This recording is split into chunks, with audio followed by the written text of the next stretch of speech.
For our medium chikahan, pupusuan na namin at pakikiramdaman ang Valentine offering, kung saan magkasama ang one time, big time, at talaga naman naging forever heartthrob ng lahat, si Ginoong Aga Mulak at si Julia Barreto, na ngayon ay may isang pelikula na marami ang nagsasabi parang, wait, parang asiwa naman masyado na sila ay magkatambal sa isang romantic movie na itatago natin sa title na Ikaw Labang Ba Ang Pipiliin? Ikaw pa rin ang O pipiliin. ikaw pa rin ang pipiliin. So Mare, sumasang-ayon ka ba sa opinyon ng maraming netizen na itong si Aga at si Julia parang miscast as lovers in this Valentine offering?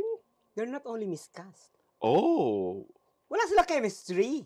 ay, Di ba? talaga? Oo. Parang isang papunta sa 50s o 50s na, tapos na fall in love sa isang 20-something, di ba? Parang Yes, ganun ang storya. Parang, Student at some professor. student saka isang music professor, di ba? Parang ganon. I don't see the chemistry. I don't see the logic of them being in love. Hindi sila Hindi believable. Oo, they are annoyingly miscast. Charot. Gusto ko yung annoyingly miscast. Diba? Alam mo naman ako, di ba? Diba? Alam to, inject sa mga adjective na na talagang that will best describe them. To my opinion, ha? Sa akin, if this is a comeback movie of Aga Mulak, Morning, wag na namang rom-com. Diba? Kasi, no offense meant ha, parang halos magkakalapit ang mga edad natin. Parang, sa totoo lang, parang anak mo na, si Julia Barreto. More than parang mas konti lang tanda konti lang tanda nila Atasha. Julia. Oo. Parang anak mo na si Julia. Parang alam ko, it's flattering for a man na at a golden age, may bata pa rin nagkakagusto. Pero I do not know kung anong sa mga dramatic chops mo ang mai-stretch ng role mong ito. And kay Julia, of course, make or break ito for her, right? Yeah. Dahil simula ka nung umamin ka na ikaw ang babaeng itinatangi, sinasamba, at pinamahal ni Gerald Anderson, wala ka pang project na major na pinanood ng mga tao, pinalakpakan, pinalahan, pinuri. Kadalasan, hindi pala karaniwan, semplang sa takilya ang mga pelikula mo. She is the queen Of? Flaps. Oh my God! Flapsina Queen? Yeah! She is The Gen Z Flapsina Queen? Yes! She has a string. A string of flaps. A string of flaps. Diba? Diba? Para also, addition to the collection. Tarat! Oo. Diba? Para Aga, bakit ka naman pumayag na buhatin si Julia? Ewan ko na lang. Pero kasi, there is such thing as miracles. Pwede naman.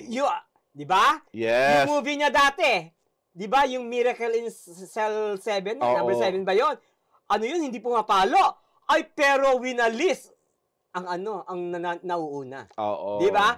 There can be miracles. Di ba? Malay natin. Di ba? Ayun natin may bertun silang dalawa. Oo, di ba? Si Julia at si Aga. Kasi tayo, very tawag dito. Kasi nga, parang yung age at saka yung di ba, parang wala silang chemistry talaga. Wala silang or is it because we knew them from a distance, di ba? Yes. Hindi kasi tayo fan di ba? Oo. We're not fans. Fan ako ni Aga, but not Julia. Oo, ako rin. Fan ako ni Aga. Hindi, ni Julia kasi kasing slim kami. Tarat! Tut! Fan ka ni Julia, yung totoo.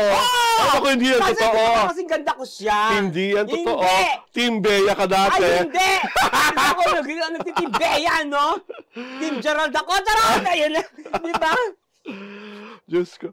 Ako sa akin, if Viva is doing this gamble because they believe in the project, sige po, we support it and we just hope that people really watch it when it is shown before Valentine. At sa akin lang, kasi nga Morning, dahil nga isa ka sa mga paborito kong aktor, sana naman yung susunod mong proyekto, yung mas age-appropriate. At yung talagang hindi ka na magpapa-sweet, magpapa-cute, gano'n, Age gano'n. appropriate naman kasi ano, eh, 'di ba may mga kasi edaran niya na music teacher, music ano, Ah, 'di ba? ah, So, age appropriate I talaga stand 'yun. corrected. Yung parang yung Oo. character na hindi naman Oo, ganyan. 'yun ang sabihin mo. Kasi age Oo, appropriate, maraming ganyan, 'di ba? oo, Marami sa mga music studios na ganyan ang edad, 'di ba? oo. Pero Ang tanong kasi, was it lifted from somebody else's story? parang hindi, eh, kasi It was it's ano, it's written and original. directed by Denise O'Hara, so I Hmm, suppose it's an original story. Kasi oo. wala namang sinabi nung based on a true story Oo or nga. something, 'di ba? Eh, Wala malay namang mo parang hindi gano'n, sila ano, 'di ba? Charot! 'di ba? Eh, Alam maraming mo, naisip ko, bakit hindi nila 'to pinasok sa ano, sa Metro Manila Film Fest. Tutal ano, 'di ba, mahilig sa Mother's Love, yung ano, 'di hmm, ba, yung kay Vilma at kay ano din, mga matatandang senior citizen na nagkain laban, 'di ba? Oh, ito hmm. para at least iba-ibang klase ng laban, 'no? Oh, ipinasok 'to, hindi nakuha. Charot. Hindi pa siya finished film that time. That time? Oo. Ibig sabihin, kailan lang na 'to Oo, na ano, oo, natapos? hindi ko alam Eh, kung di sa finish script, 'di ba?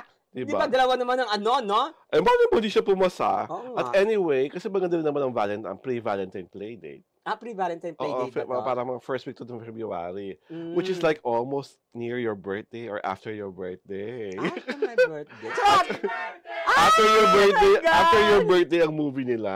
After my birthday? Oh, so suswertehin yan. Di Ay! ba, Mare? Ganun ba Dahil after yun? your birthday. My God! Oh, saka sabi mo, mahal mo si Well, Julia, magsingganda kayo. oo, magkasisiling kami.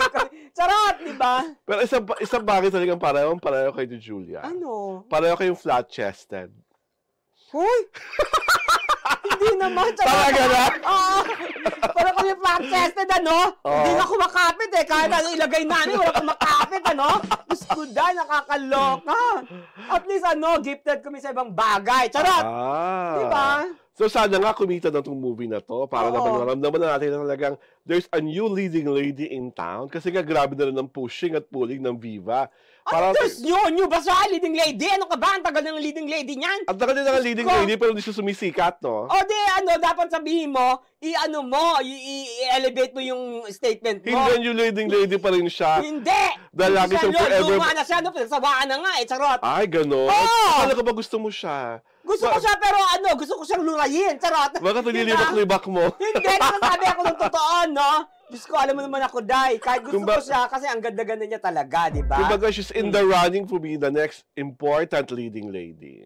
Ha? Oh. Next important leading lady na pag-iwanan na, no? Ano ka ba? Excuse Bakit me. laging may tsanka sa pagiging leading lady? Sabi mo nga, Ano? paano ka magmilagro, sumikat to. Oh. So, sa tingin mo, magmimilagro? Ikaw makakasagot yan dahil, Oh. di ba sabi mo, gusto Diba? mo si Julia. I do Oo not care nga, about her. I like her, pero ano ako, realistic ako, di ba? Talaga? Kasi tingin ko talaga, mismatch sila. Oh. Di ba? Oh, Mali mo miscast naman, sila. the mismatch would arouse curiosity. Well, parang wala pa ako nakikitang miscast na nag-bloom as a love team. Talaga? Oo, meron ba? Bakit dati, miss kasi Alexandra De Rossi, saka si Empoy.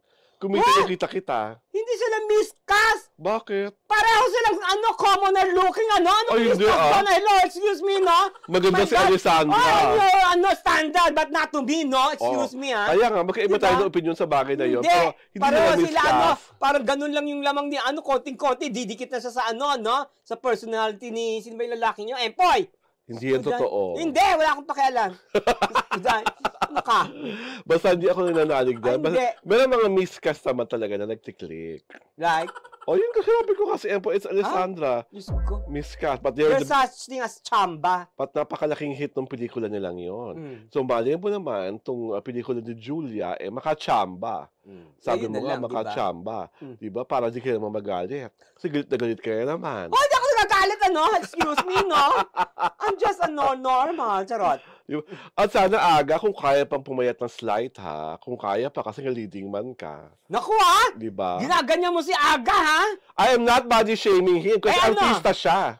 Ganon? Pag artista ka, kailangan tama ang sukat mo Dadbad na para siya sa para sa Dadbad camera. na siya. Diba? 50 na siya, dadbad Diba? na. May mga Diba? 50, bakit si Richard Gomez? Ano? Oh, maganda pa rin ang forma at hindi. Iba siyempre yung yung... Yun ang point ko. Aga, yun ang mga ka-level mo, si Gabi, Oo, si gwapo. Richard. Diyos ko, di ba? Oh. Napaka-ano. So, Eh, bakit mga naman health yung mga conscious yon sila, eh, siya hindi na-maintain health nila? conscious. Oh, di Di ba? ba? I'm not body shaming you, but still, kung talagang gusto mo ma-maintain yung linimang stature, hindi po forever na ganyan, professor kang matanda na nai-inlove sa bata, or tatay-tatayan ng mga batang nakakulong ka at kung ano-ano pa, do something about your figure. And on that Ah, note, ito po si Alwin Ignacio, the diva that you love. Kasama ko ang aking kumaring ultra maldita. hi, this is Alex Brosas. Tawang-tawa ka, sis. This is the TT Show, ang taray na talakayan showbiz edition.